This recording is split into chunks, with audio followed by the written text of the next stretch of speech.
Maharashtra superfast news चॅनलमध्ये आपले सहर्ष स्वागत आहे।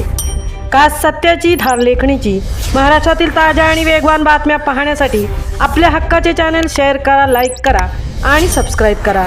धन्यवाद। श्री साई पादुकांचे पोलादपूर नगरीत जंगी स्वागत। चिपळूण तालुक्यातील श्री साई मंदिर बोलवपे रेल्वे स्टेशन येथून श्री क्षेत्र शिर्डी येथे निघालेल्या साईबाबा पालखी पदयात्रेतील श्री साई पादुकांचे पोलादपूर नगरीत मोठ्या उत्साहात स्वागत करण्यात आले। गेल्या 21 वर्षांपासून ओम साईराम पदयात्री मंडळ चिपळूण यांच्या आयोजनाने ही परंपरागत पदयात्रा चिपळूण मार्गे सुरू आहे। आज सकाळी ठीक 12 वाजता या पदयात्रेचे पोलादपूर येथे आगमन झाले। यावेळी छत्रपती शिवाजी महाराजांच्या पुतळ्याजवळ विधिवत ध्वजपूजन करण्यात आले। त्यानंतर खालूबाजा वाजवत पारंपरिक ठेक्यात पदयात्रा बाजारपेठ मार्गे श्री सिद्धेश्वर मंदिराकडे मार्गस्थ झाली। साईनामाच्या जयघोषाने संपूर्ण परिसर भक्तिमय वातावरणात न्हाऊन निघाला। श्री सिद्धेश्वर मंदिर येथे साई भक्तांसाठी श्री साई पादुकांचे दर्शन खुले ठेवण्यात आले होते। मोठ्या संख्येने साई भक्तांनी दर्शनाचा लाभ घेतला।